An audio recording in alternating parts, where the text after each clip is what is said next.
আসসালামু আলাইকুম সবাইকে বিসিএস ফাউন্ডেশনের পক্ষ থেকে শুভেচ্ছা। আজকে হচ্ছে শনিবার 1 নভেম্বর 2025। আমরা পড়ছি প্রথম আলো। তো শুরুতেই নির্বাচন নিয়ে হচ্ছে একটি কলাম দেখতে পাচ্ছি। জনপ্রশাসন মন্ত্রণালয় থেকে জানিয়েছে নির্বাচনকালে ডিসি পদে যোগ্য কর্মকর্তা পাওয়া কঠিন হচ্ছে।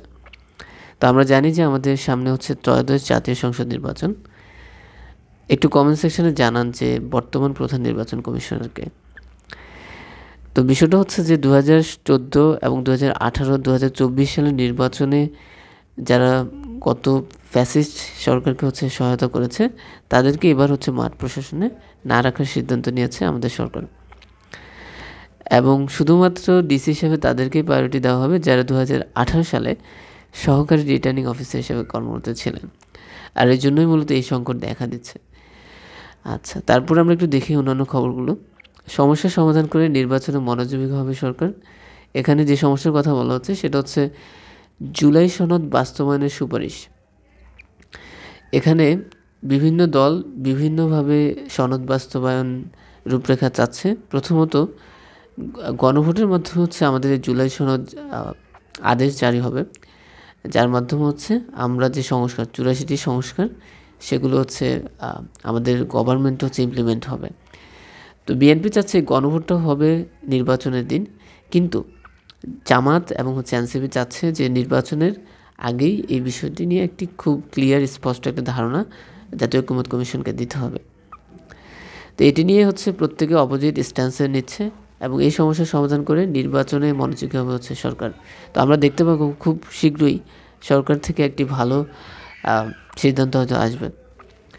তো এখন হচ্ছে আমরা একটু প্রশ্ন নেই, সেটা হচ্ছে পথের পাঁচালী উপন্যাসের রচয়িতা আপনারা জানেন যে বিভূতিভূষণ বন্দ্যোপাধ্যায়। তারপর হচ্ছে সধবার একাদশী, এটি একটি প্রহসন, যে নাটকটি রচিত হচ্ছে আমাদের দীনবন্ধু মিত্র। এছাড়া মহাপতঙ্গ যোগ গল্প দুটি রচিত হচ্ছে Abu Ishaq. Rapid support process, এটা হচ্ছে আপনার দক্ষিণ সুদানের সশস্ত্র গোষ্ঠী। তাছাড়া আপনাকে মনে রাখতে হবে ভিনসেন্ট সেফার হচ্ছে কৃত্রিমভাবে বৃষ্টিপাত ঘটানোর পদ্ধতি ক্লাউড সিডিংয়ের জনক।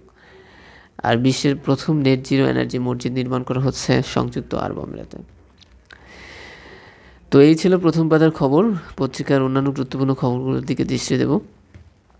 তো আজকে হচ্ছে একটা পরীক্ষা হয়েছে, সেটা হচ্ছে মাদক অধিদপ্তর দপ্তর সহকারী হচ্ছে অফিস সহায়ক। তো এখানে কিছু প্রশ্ন রেখেছে, যে প্রশ্নগুলো আপনারা ভুল করবেন।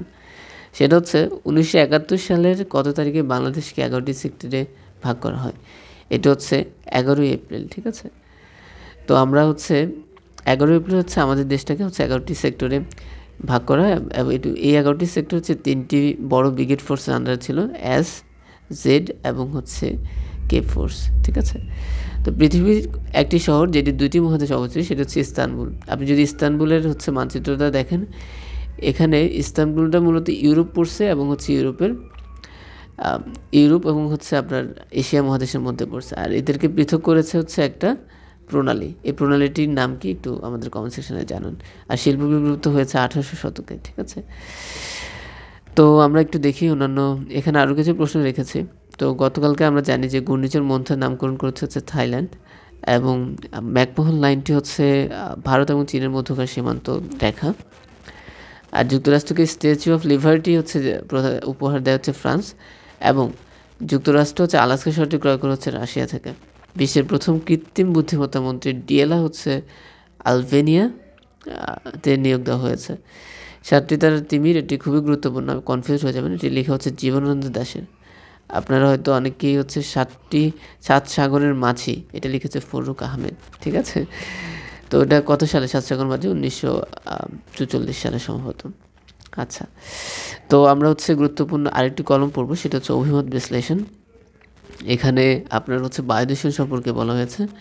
তো মার্টিন ম্যাটসন বলছেন যে বায়ুদূষণ একটি সমস্যা যা সবাইকে প্রভাবিত করে। ধনী গরিব গ্রামীণ শহরে সবাই এর ক্ষতি ভোগ করেন, কারণ আমাদেরকে সবাইকে কিন্তু প্রশ্বাসের মাধ্যমে অক্সিজেন হচ্ছে নিতে হয় এবং কার্বন ডাইঅক্সাইড বের করতে হয়। তো বায়ুদূষণের সুনির্দিষ্ট কারণ হচ্ছে আমাদের দেশে আসলে কি সেটি জানা যায়নি। বিভিন্ন কারণ, যেমন হচ্ছে যানবাহন, বিদ্যুৎ উৎপাদন কেন্দ্র, তারপর রান্নার কঠিন জ্বালানি ইত্যাদির মাধ্যমে হচ্ছে বায়ু হচ্ছে দূষিত হচ্ছে। এবং ঢাকার যে বায়ু দূষণের যে সম্ভবত বিশ্বে প্রথমে আছে, ঢাকার বায়ুর অবস্থা সবচেয়ে খারাপ। এবং এর মধ্যে এখন রিসেন্টলি একটা হচ্ছে সিলিকা, পেরিফেরাল সিলিকা হচ্ছে পাওয়া যাচ্ছে, যেটা হচ্ছে ফুসফুসের সংক্রমণের জন্য দায়ী। তো এখানে বলছে যে সচেতনতা অবশ্যই সৃষ্টি করতে হবে, কারণ সবাই শ্বাস নেয়, আমরা সবাই দূষিত বাতাস শ্বাস নেওয়ার মাধ্যমে প্রভাবিত হই। এজন্য আমাদেরকে চেষ্টা করতে হবে যেন আমরা এই বিষয়টাকে নিয়ে খুব ভালোভাবে কিছু, বাংলাদেশে অন্তত এই বিষয়টা নিয়ে আমার মনে হয় যে স্টুডেন্টদের মধ্যে আন্দোলন করা উচিত। তারপর কিছু প্রশ্ন এসেছে, সেটা হচ্ছে মাদকদ্রব্য নিয়ন্ত্রণ আইন হচ্ছে কত সালে প্রণীত হয়, সেটা 2028 সালে। বাংলাদেশের বৃহত্তম নদী হচ্ছে মেঘনা। মালদ্বীপের মুদ্রার নাম কি? এটা হচ্ছে রুপাইয়া, ঠিক আছে? এটা বিসিএস থেকে এসেছে, প্রিভিয়াস ইয়ারের প্রশ্ন। বর্তমান প্রধান বিচারপতির নাম সৈয়দ রেফাত আহমেদ। আমি অনেক ভিডিওতে এই বিষয়ে বলেছি। সবচেয়ে বেশি পাট উৎপাদন করে এই যে ফরিদপুর। বাংলাদেশ পাট উৎপাদনে পৃথিবীতে 2য় অবস্থানে রয়েছে এবং রপ্তানিতে প্রথম। এই তথ্যটা মনে রাখতে পারেন। মুক্তিযুদ্ধে ক্র্যাক প্লাটুন কোন শহরে সক্রিয় ছিল? এটা হচ্ছে ঢাকা, ঠিক আছে? তারপর আমরা দেখি আমাদের পত্রিকার অন্যান্য গুরুত্বপূর্ণ খবরগুলি, ঠিক আছে? আপনি দেখতে পাচ্ছেন প্রথম আলো পড়তেছি আমরা আজকে। আচ্ছা, এখানে সোহরাব হোসেনের কলাম মোটামুটি ভালোই লাগে পড়তে।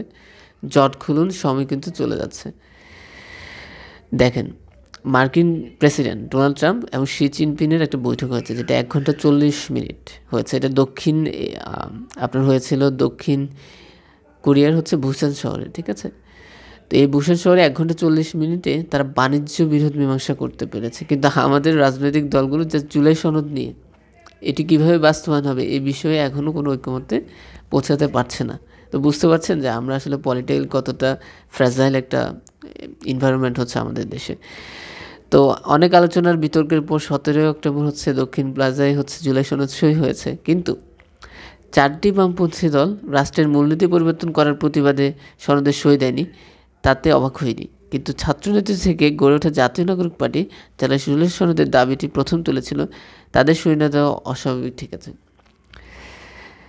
30টি রাজনৈতিক দলকে নিয়ে সরকার জাতীয় ঐক্যমত্য কমিশন দীর্ঘ 8 মাস ধরে আলোচনা করে 84টি বিষয়ে ঐক্যমত্যে পৌঁছেছে, যার মধ্যে 48টি সংবিধান সঙ্গে সংশ্লিষ্ট।